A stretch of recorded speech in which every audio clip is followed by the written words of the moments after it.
Hello and welcome to Leeroy Gaming, where today I'm providing you with another Outriders video. And in this video, I'm going to share with you my CT15 Technomancer, what I call my Mad Alchemist build. Now this, by far, I believe, is going to be the best solo non-blighted rounds build out there.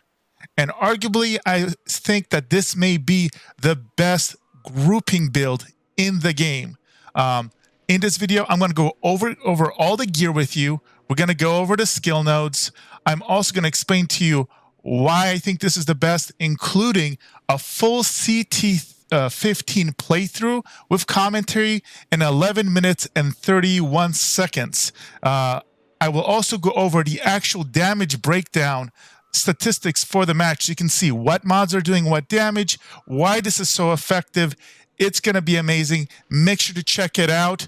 For your convenience, you're going to find timestamps below so you can jump around to the sections you want. Hopefully you guys enjoy it. And if you like this content and you like this build, make sure you hit that like button. Show me that you want me to create more guides for you, guides that aren't the same like every other cookie cutter guide out there. So with that all being said, guys, let's go ahead and jump in and look at the gear that you need for this. So let's start with the weapons. So the first mandatory weapon, this is a unique, not a unique, but a epic weapon. So this is a one-shot variant rifle, and it's very important that it's going to be a one-shot variant. Now, I'm also very specific on the stats you want. So for this one, you want armor piercing, you want skill life leech, and you want status power. The two mods you're going to want is baseline, you want Mark of the Stake, which is very important. Reloading weapons inflicts burn on enemies previously wounded by this without changing it. This is one of the things that's going to make this an alchemical build. It's going to be very fun thematically. Also, your primary mod they're going to put on is Scrap Grenade. First shot after reloading becomes an Anomaly projectile, dealing 226,157 damage in a 5-meter radius.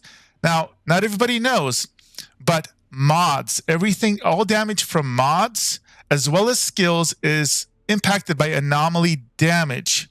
So the only thing that is technically modified for your weapon damage is going to be your direct rifle shot. Everything else in the build is about anomaly damage, so keep that in mind as you look at the other elements.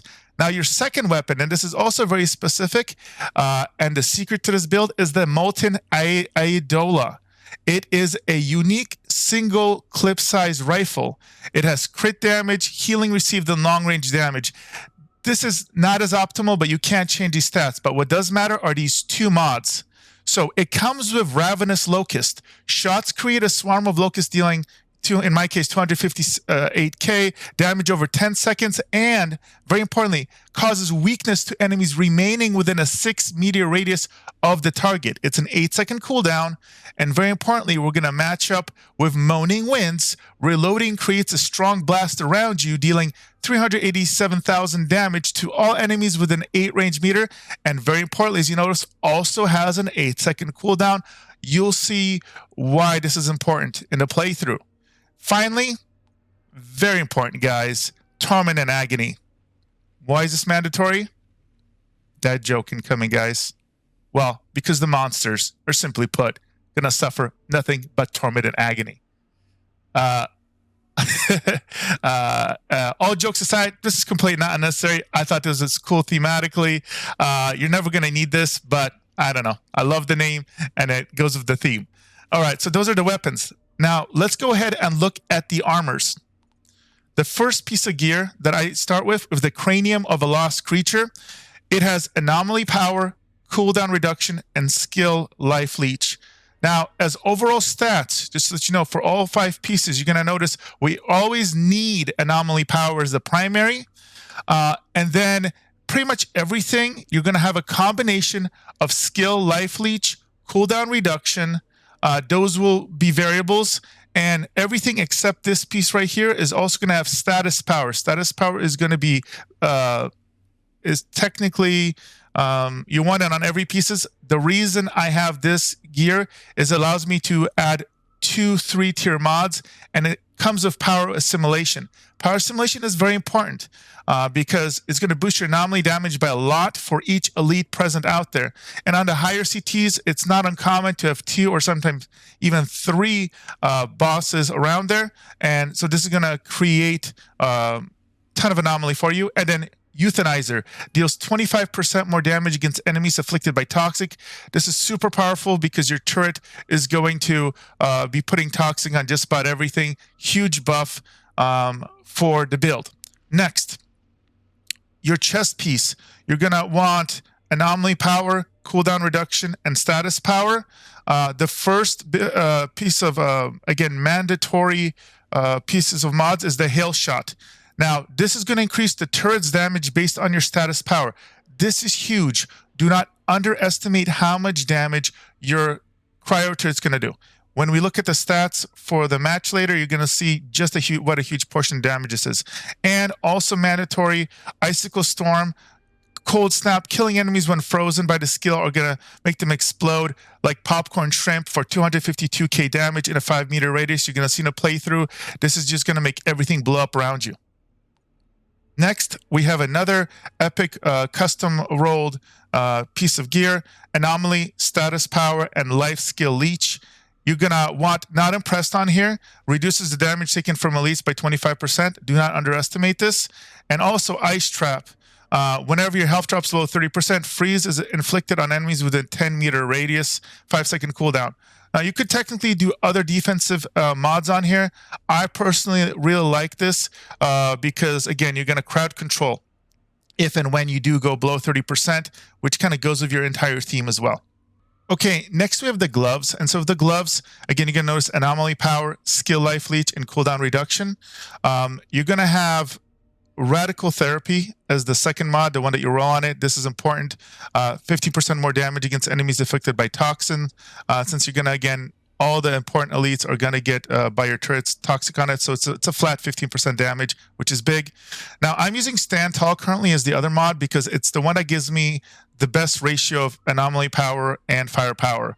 For whatever reason, even my tier 3 mods give me less overall ratio, and this is up all the time.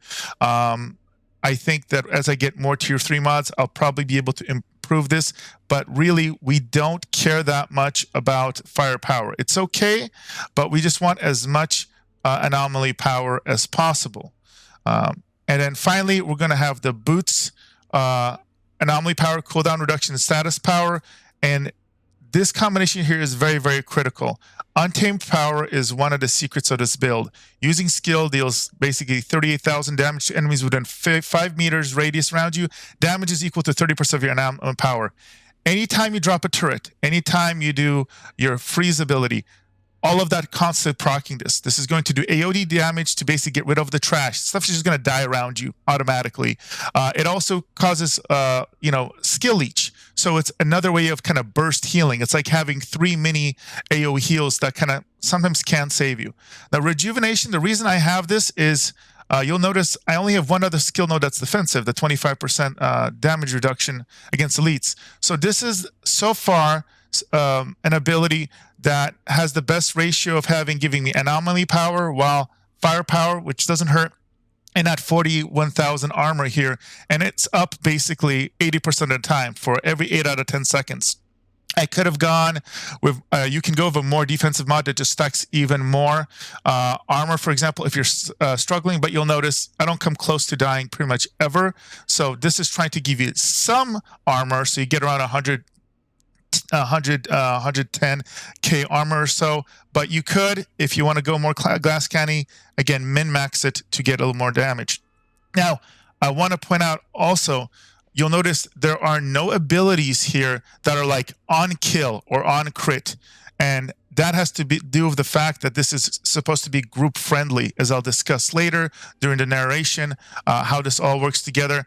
But we don't want to have to worry in a group where somebody else gets a kill off of us and we don't proc an effect, etc. So this is completely independent. You can do this running solo. You don't have to hit crits. You don't have to kill anything. So that are the loots for this setup. Okay, now let's go ahead and look at my stat sheet overall. Obviously, this is based off item level 50. Notice very little when it comes to firepower. I have 98k. This is almost baseline. I only have a tiny amount of weapon damage bonus. We're not really caring about this. Now, the armor piercing is nice, so whatever damage you do, and that's from purely from your main weapon, it just helps deal with those armor targets a little bit more, since we're not using the toxic based bullets. Now, anomaly damage is where it's at. You'll notice I have 2,132.9% skill damage bonus. My status power is almost 120%. Now look at what this does. Anomaly damage is going to increase the damage of your skills and status effects, okay? And also status power increases the damage of burning, toxic, and bleeding, as well as increases the duration of freeze, ash, vulnerability, and weakness. This build is going to give you burning and toxic and vulnerability and weakness. This is why this is an alchemical build, why you want to stack these two stats as much as possible. And also, we want to get our cryo freeze ability, its cooldown as low as possible so we can spam it. And hence, here currently, I haven't even actually min-maxed all the cooldown reductions yet. I'm actually working on gathering the resources because it's so expensive. But I have 26% here on top of the build that's going to give me 30%. So for the cryo ones, and obviously for the gadget abilities and our other turret, the toxic turret is also going to be benefit from this. Other than that, physical damage reduction, right now it's at 53.8%. Remember, that is going to go to over 100k. That's going to get higher when our buff is up. But this isn't bad at all, because remember, the elites that are going to hurt us, you're going to get an additional 25% on that. So we're going to be pretty close to, I don't know if there's a technical cap on the defense, but that's going to be there. And we're going to have, as far as healing, receive bonus 20%, weapon lifesteal 20%. We don't care about that because it's going to be a minuscule part of our healing. And skill life leech is huge, 32%. You're going to see on the stats of the run just how much we heal through our skills. Okay, guys, next I want to talk to you about how to get all the loot necessary for this build. It's no secret that the reason why Blighted weapon buff builds and other weapon buff builds are so popular is because it's so easy to get the builds up and running. It's also why they got nerfed. There's a misconception that anomaly builds are super hard to build because you need specific gear. And half of that statement is correct. You need very specific gear, but I'm going to teach you right now exactly how to get it. Now, full disclosure, because some of you might say, oh, did you get early access to this game? Have you been playing 24/7 from day one? The answer is no to both of those questions. I did not get early access. I wasn't an influencer. I get a tiny little channel I'm trying to grow. I wasn't even here on launch. I was on vacation. The game launched. I didn't come home till about Friday night. I played a little bit Friday night, but the servers were down a ton. Tried to play Saturday. Couldn't for half the day. So just like most of you, I struggled to get playtime. My first character also, at the last minute, I changed to a Trickster. So I was level 30 of Trickster, and then I ended up swapping afterwards. So I have not had nearly as much time with this character as you might think. Also, as of this recording, it is Monday, April 12th. I had just hit level, cleared CT15 on Sunday the 11th. And as early as Saturday, the 10th, I was still stuck running CT10s. So most of my gearing up was in the last 2.5 days of playing, a couple hours. I did work all weekend, etc. So time commitment, it's not as crazy as you think, but you got to use the right strategies. So there's going to be a couple ways you're going to do that. After every single run, you're going to be checking your inventory. Before you break anything down, you're going to be looking for your gear like this and say, okay, for this build, I'm always looking for anomaly power and then guaranteed. So if something doesn't have anomaly power, I stop looking. I just disenchant it or mark it for breakdown. If it has that, does it have status power? Great. So all these pieces, except for the unique, you'll notice they all have except for this one also, because it's not optimized yet, technically, are going to have status power. Anomaly power and status powers is what's going to scale most of your damage and also maximize the uptime of your debuffs. And then you're going to find a balance between skill life leech and cooldown reduction. You need enough cooldown, skill life leech to stay alive, but at the same time, you want cooldown so that your abilities are as spammable as possible, because they're going to impact you in such a big way for CC, for self-healing, and extra damage, etc. through your mods. So that's the first thing. Step one. Now, don't only look at purples. Blues are actually sometimes more effective because if you get the right build, you can then go and upgrade it. And you're going to get to choose that second mod. And this build is all about finding the right initial mod that you're not going to change. So here, that hail shot is critical because I can make the second one be whatever I want. That's easy. But if my first ability is wasted, then the piece of loot is utter trash for min-maxing. So I've had plenty of times where I have perfect stats, but I did not roll a good initial mod. I had to get rid of it. So that is the strategy for loot. But now you got to get more out of this if you want to save time. So every time, roughly every hour or so, when the loot resets, I go here to Trench Town. Now, what's kind of annoying is once you run, you do a run, it's going to set you back to your camp. So I come here whenever I need to shop. So first, I'm going to stop right here by Rough Pavlo. And so Rough Pavlo is going to be selling you basically the majority of your defense gear. So same thing. All your slots, notice he gives you 3 of each type. This is great. That's 3 opportunities. So I'm looking here live. All right, Anomaly power, skill power, oh, long range, useless for me. I look here, Anomaly cooldown, close range, useless again. Anomaly, yep, long range, not optimal. So you got to go really quick through these and find ones. If any of them are what you need for your build, you get this. And a lot of times they won't be, and that's fine. This is just extra RNG. And of course, don't forget to look at the special ones. And he also has some epic ones. Sometimes you'll get lucky. But again, with the epic ones, it has to have not only all your stats, but your tier 2 mod or tier 1 mod has to be one that you want for your build. Okay, after that, you can run through here. And of course, you can check on Tiago. He's got loot that you can check.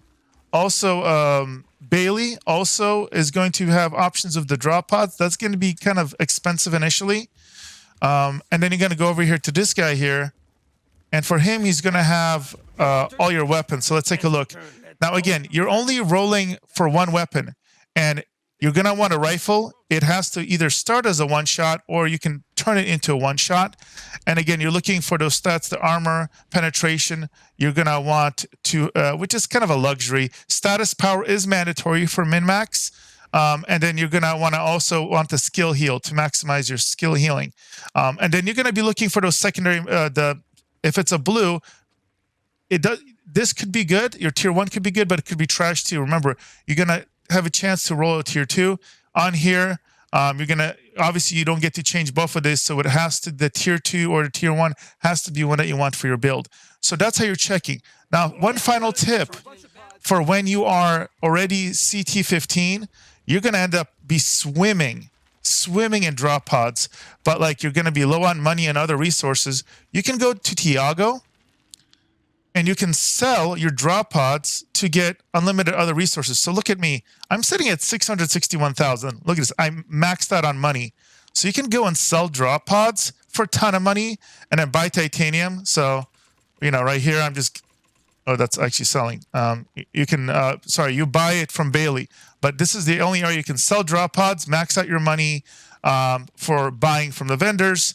And then if you're low, for example, on the titanium, again, you can sell it to buy it. Early on, you're not going to be swimming in drop pods and you're like, oh my goodness, what am I going to do? But remember, you're going to get over 76,000 drop pods every time you clear a CT15 on a gold standard. So you're going to be swimming in it eventually. So those are your strategies for getting loot. Now, speaking of skills and class nodes, let's take a look at that. That's also important. So main thing, this is pretty vanilla here. Cryo turret. Remember status, your status stat is going to increase the damage on this. This is going to be pretty much vanilla. And cold snap is going to be a huge part of this build. Is when we freeze things, when they die, they just AoE pop. It's amazing. Now the nodes. Here is the breakdown I use, and I'll explain why. So it's, for the most part, we're going to be getting an anomalous body. We're going to get that gadget tier, 15% cooldown, more health. Now you will notice we're going to make it so toxic damage causes vulnerability, and we're going to get that 40% increase to vulnerability. Here, 10% extra damage to freezing, more health. This is huge. Wipeout, enemies below 30% receive 20% more damage. This scales like crazy. Remember, all damage. So weapon damage, skill damage, whatever. Again, 6% extra anomaly, and this is huge right here as well. You're going to be spamming your turret, your toxic turret, every like 5 seconds or something. So this anomaly 30% bonus is going to be up for everybody, entire party, all the time. Going over here, get your gadget cooldown even further, 30% or 15% more health. This is, again, now freeze, which everything's going to be frozen constantly, is going to, because vulnerability, an extra 40%. Now, they did, this is for post-nerf, so the baseline is 15%, but even with that, this 80% total is going to give us 27% vulnerability. This is huge. It is the most powerful version of vulnerability anybody in the game can provide, and it's great for solo as well as group play. Moving on, we're going to get freeze affliction lasted extra 20%. You want this as long as possible, and again, this is why we also have stats in our gear to increase this as long as possible. Even on CT15, you're going to notice some things get frozen for what feels like forever. Some weapon life leech, it's fine, but again, this is not even important. You're not going to heal very much from weapon damage. Extra 20% armor, 20% extra healing to you and your allies. Again, that's amazing. Another bit of group utility. This is huge, 30% extra life freeze or damage to frozen enemies. And finally, this is, again, super powerful. Whenever you have gadgets up, which is all the time for 10 seconds, 40% anomaly damage, which is what we care about. 40% weapon damage, it's all good. And this kind of safety net, when you, for 10 seconds after losing health, you can basically come back with 50% health. It's kind of like an auto revive, which is kind of nice. Now, I also want to point out what I did not pick up. So some people pick up the armor. We're not going to worry about that. This is a nice node medical unit. There's just no room for it. Everything else that I could have picked, I just didn't have enough points. If I could, I would have loved to have Winter's Barrier, as well as freeze affects enemies 20% longer. There is a variable. If you want to basically just have 15% vulnerability instead of 27%, you can get rid of these two nodes, the bonuses, and pick this up and this up if you're struggling to survive. Because basically, if you get jumped by an enemy, you just punch him in the face like an elite, and you get 40% mitigation. You'll be like basically unkillable for those 3 seconds, which gives you enough to punch him, do a big shotgun blast, or roll out of the way, punch again to kind of get you out of trouble. That is a variable. Again, once you get really good gear, you're not going to need that for survival. Okay, so those are the skills. Now, we're going to go to the video with narration. And in this video, I'm going to explain exactly how to play. So do not miss this. This will blow your mind. This CT15 playthrough, how easy it looks. It looks like you're running a CT1, honestly. All right, let's go ahead and check out that footage. All right, guys, so we're going to be running a CT15, Archways of Enoch. Notice the time for this is 15 minutes and 57 seconds for a gold rating. And we're going to just blow this out of the water. Now, I'm going to be going over how this plays, how this gear, as well as the mods interact throughout the gameplay. Now, I had mentioned that I feel this is the best non-blighted rounds build, and I completely believe this, and also believe that this is the best co-op build. And I'll explain my reasoning why in just a moment, after I show some initial explanations of how we play this. Now, you're going to be swapping between your two rifles. Your secondary rifle has an 8-second cooldown, and I have an easy mode of how you can keep track of it, when to use it. You never want to fire that rifle when it's off cooldown. We're going to be on cooldown. You're going to be only going to also be using it against the elite monsters, because everything else is going to die. So notice I drop down these turrets. Every time I drop them, get ready to auto heals. Now I freeze everything, boom, everything dies. Now you'll notice when I shoot an enemy, if it lives, most of these won't live, when I reload, it will auto apply burn. On top of that, again, they're going to be getting frozen, and you're going to notice they're also going to be getting toxin on. Now here comes a boss. I freeze everything. I swap rifles. Boom. So look at all those debuffs on it. Everything around it is weakened. And look how much I've already dropped this elite boss down. Now, I'm watching the cooldown of my cryo freeze. As soon as it's back, my cryo freeze down, I drop it again to kind of crowd control. I swap back over. I shoot it in the face again. I swap back over. Also, you're getting the min-max effect of that secondary rifle. They both have 8-second cooldowns, so they're doing a massive AoE damage around you, and also marks the target. Anything around that target that you shot is also weakened and taking AoE damage. By the end of the run, even though you're only shooting with that gun once every, 8 to 12 seconds, when an elite is up, you'll see what a huge part of damage this is. Now again, this is CT15, and look how quickly everything is dying. Again, reiterating, whenever I drop any of my turrets or the cryo, anything around me is already taking AoE damage. Most of this kind of riffraff, I don't even have to shoot, because it's gonna just die from just the AoE damage from me dropping abilities, and nothing will ever, more often than not, need to be hit more than once with one of my shots. It's kind of like playing whack-a-mole, which is also why this build is so much fun. You're just spreading all these diseases and toxins, etc. Hence the alchemical madman. You're just using these mechanical and alchemical contraptions and weapons to spread all these debuffs. In fact, think about it. The only thing we're really not applying to it, this build, is bleed and slow.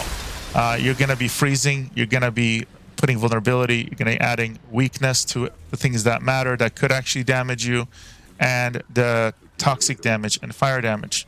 Now, I want to talk about why this is the best group build, and potentially one of the best builds overall in the game.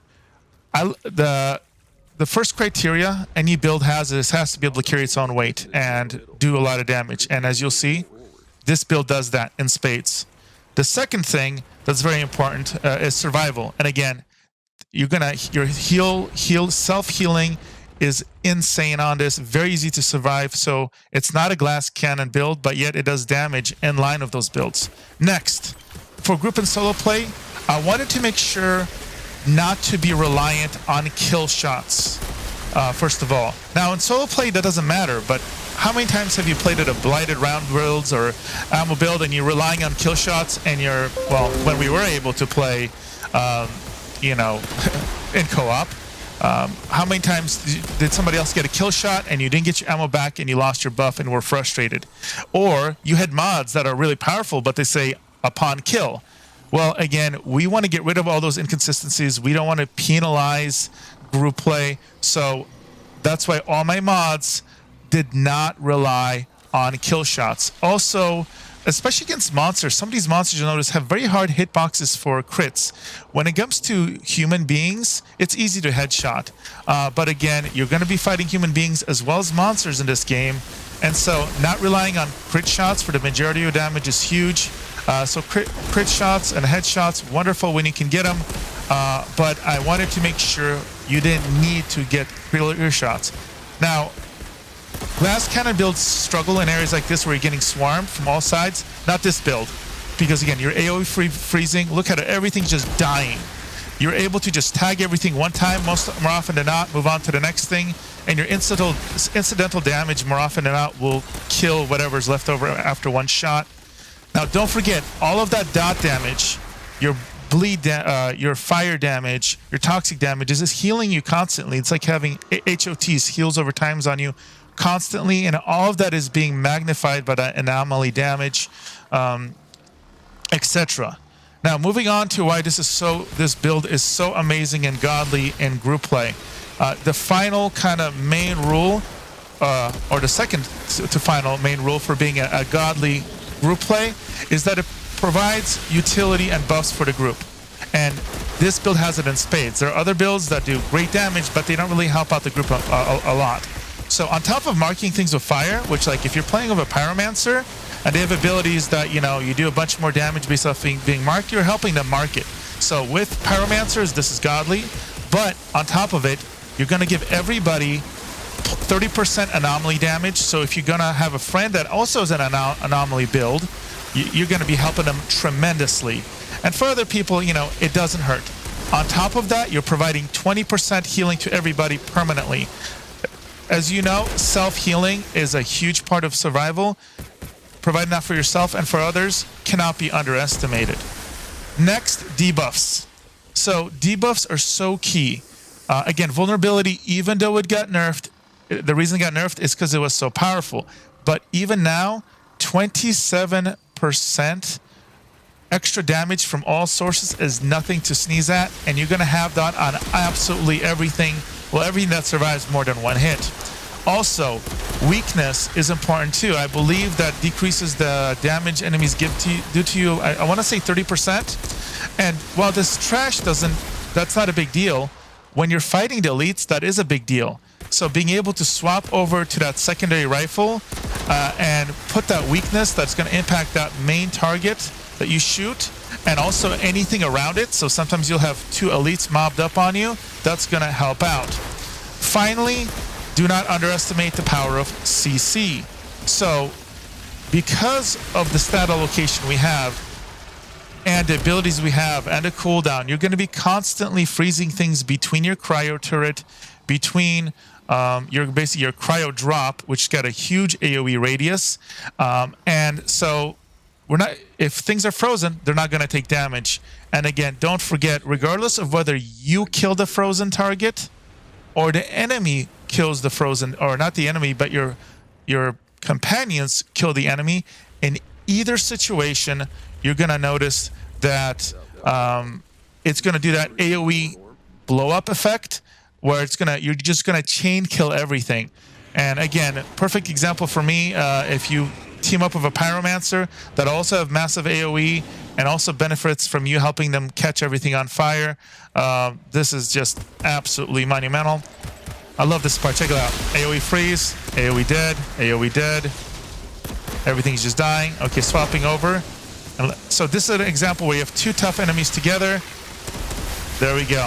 And now they're both weakened.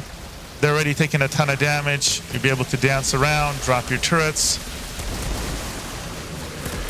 Now, the final golden rule of creating a god build and a build that is worthy of the best co-op play build in the game is fun and engaging. Games like this, looter shooters, are obviously about the root grind, but it's all about the moment-to-moment mechanics. On top of it being tremendously fun to see everything die as quickly as you're seeing here, there are some playstyles that are not engaging. You're just, shooting a gun and that's it, not relying on anything else. Here, it is just so much fun moment to moment. Again, you're playing whack-a-mole, shooting, spreading with your weapons, your debuffs. You're, manipulating your turrets, not only to, heal yourself, cause AoE damage, the mod play, swapping the guns. It's not too complex. Again, all you have to do with the weapon swap is, if you don't want to be counting to 8 in your head, simply when you engage an elite, shoot it with the rifle and then swap.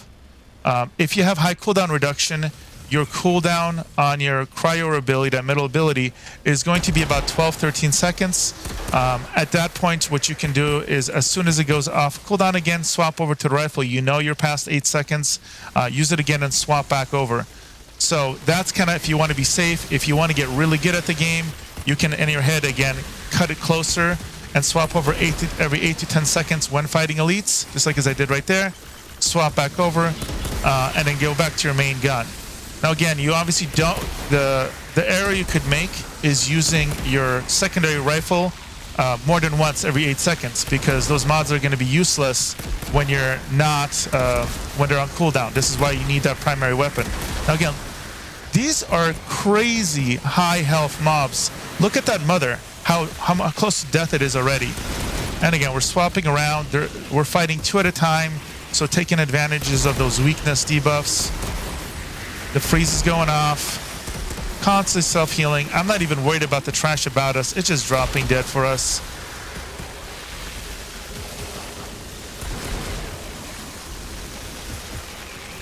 Easy peasy, lemon squeezy. Again, in my opinion, my humble opinion, the best non-blight build, Technomancer CT15 viable build in the game. Arguably the best co-op friendly build, especially if you have other people that take advantage of Anomaly. But again, if you're playing a weapon build, and your buddy needs those crit shots, let him get the crit shots. You're marking everything with like 1 hits for the most part, or the little trash. Don't even worry about it. Just incidentally damage them through the AoE damage that your turret drops do. Let them get all the kill shots. You don't need them. All you're doing is providing them with buffs. And let's finish this off here. Now again, as a reminder, the gold time on this is 15 minutes and 57 seconds, and we just finished. So let's take a look at our final time, and then afterwards we're going to look at the breakdown of all the damage so you can see. So 11 minutes and 35 seconds gold time. And notice, didn't sweat for even a moment during the entire run. All right. Just because people love loot pinatas, let's take a look. I believe on this I got 1 legendary gloves. When you're farming CT15, for those that haven't played, it's common. I would say you average 1 per run. I've had 2 or 3, but I've still had where I don't get any. But you're going to get a massive amount of resources from it. All right, now let's take a look at the end of battle statistics.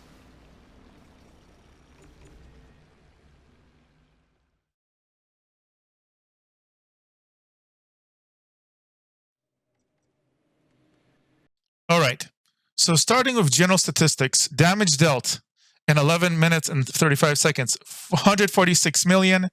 Damage blocked, 219,000. Damage taken, 1 million. So none of this is really that important here, other than showing just roughly how much damage you need to do to clear this. But what we care about, healing, very important. Notice, healing from weapon leech, 97,000. This is nothing. You're healing from skill leech, almost 1 million. And this is pretty much all passive, well, passive healing from the turrets. Anytime you spam an ability, remember we're doing AoE damage around ourselves. When our mods do damage, this will heal as well. So huge amount of self-healing. And damage dealt. Let's look at this breakdown. So your mod Scrap Grenade is almost over 45 million damage, which is not surprising. It's not the first time people have seen this mod. But what's important, look at how balanced other elements are. So your mod Moaning Winds damage, almost 20 million. And remember, this is that secondary gun that we shoot at best every 8 to 12 seconds when we are fighting elites, and then the gun is away the rest of the time. Yet it still was the second highest damage, because it scales so well with anomaly damage, and we're using it so effectively. It's got a huge radius, and because we're using it as a secondary weapon, we're min-maxing it. You do not want to use this as a primary weapon. Next, my cryo turret. Remember what I told you at the beginning? This little baby turret that when you first get it, it's like, oh, well, this is doing no damage at all. Because of the mod that it's going to scale off your both of your primary stats that you're stacking, now does over 18.5 million. Its range attack is going to constantly heal you. Huge element. Next, mod Icicle Storm damage. This is when things are frozen by your cryo ability. You're going to basically, this is the proc when things blow up. So as I mentioned, you're going to be chain killing things constantly, and over this 11-minute run, it add up to almost 16 million damage. Next, toxic damage. This is almost 13 million. Again, huge. Mod Untamed Power damage. This is that AoE baseline ability that is just a proc whenever you drop one of your turrets or use any of your abilities. Well, another 9 million. That's nuts. Your marksman rifle. So this is just your base damage. And again, we don't have very many multipliers. It's our main rifle damage. Just some incidental damage buffs. And the armor pen does play a role here. So a respectable 7.5 million. Now your mod Ravenous Locust. Now this is 7 million. Now remember, the goal of this mod actually is it's AoE, but really it's there to provide weakness. So it's a way against tough targets to weaken them and protect you. But incidentally, it's going to also do a respectable amount of damage. And then burn. Again, this is a Technomancer, and you're getting almost 6 million damage from burn. And you're applying this automatically when you shoot. I mean, who would have thought that a non-pyromancer would do this much damage with tech. And then your blighted turret here is going to be a little bit over 5 million. And let's take a look here at the bottom of the damage charts here. Yeah, so blighted turret. And again, how often do we use these skills? You may have noticed we're very consistent in our skill uses.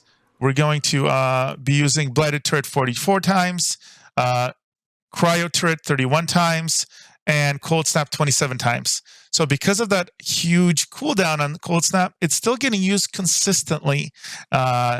Without the massive cooldown reduction, it's such a naturally long cooldown that you don't get as much out of it. But in this build, with this gear setup, you're using it consistently. Okay, guys, I hope you enjoyed that run and that breakdown of stats. If you enjoyed this content again and this in-depth breakdown of this build, make sure to like, and why not subscribe so you can see more content. Show me that you want me to continue to make Outriders custom content, builds like this that are not cookie cutter, that go in depth and help you break the game. Now, also, just to let you guys know, I'm going to start as soon as this multiplayer bug is fixed, going to start doing carries on my Twitch channel, CT15s, if you guys need help, kind of get over that hump. If you're stuck on CT10, 11, 12, need a little help, I'll be doing my best to carry individuals. So make sure to like and subscribe again to keep up with me with news as hopefully this game gets patched. I'm also going to be working on optimizing a couple other builds for Technomancer, and in the future, other builds and other characters as well, if I get enough positive feedback from this video. So again, guys, this is Leeroy from Leeroy Gaming, and I'll go ahead and see you guys in the next video.